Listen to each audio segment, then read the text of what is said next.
Dear Larry,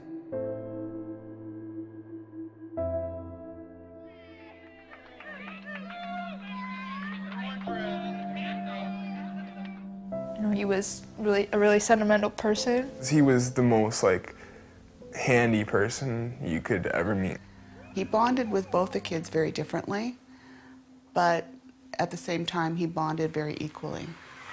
I guess those are the strongest memories I have of my dad would be camping. Hi, Troy. Where are you? Where's Troy gone? When we were building the treehouse, he would let us climb in there and write our names and a pencil under the boards and stuff, so we'd be there forever. He always left for work by 6 o'clock. It was a regular day. So in the meantime, his boss had called. So that was when my stomach fell.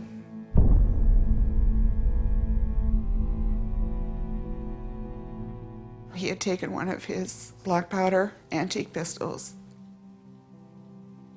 and had shot himself in the head.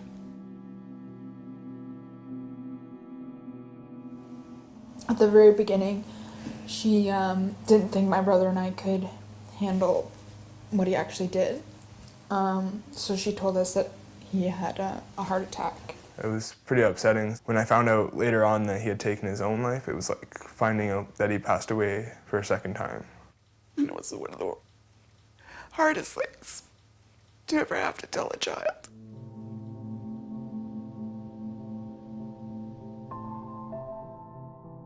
It was a roller coaster. I was angry. I was sad. And I was devastated. I was depressed.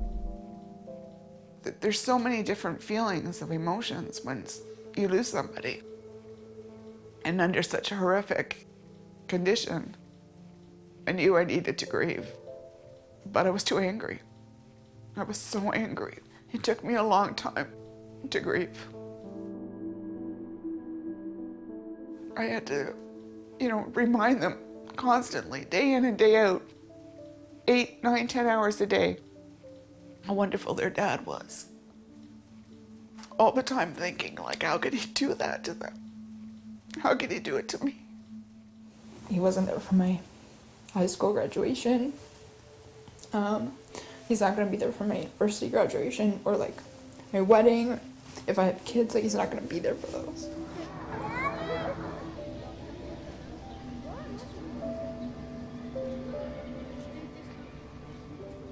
My biggest fear was that I was going to forget him.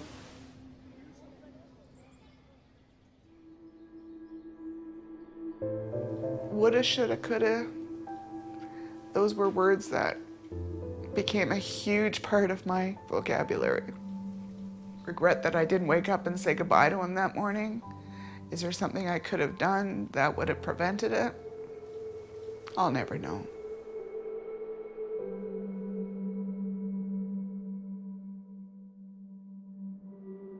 Well, my love, it's hard to believe. It has been 9 years now since you have left us. I would like to be able to tell you that we are all okay, and on the most part we are. The kids have grown and have each continued to become their own person.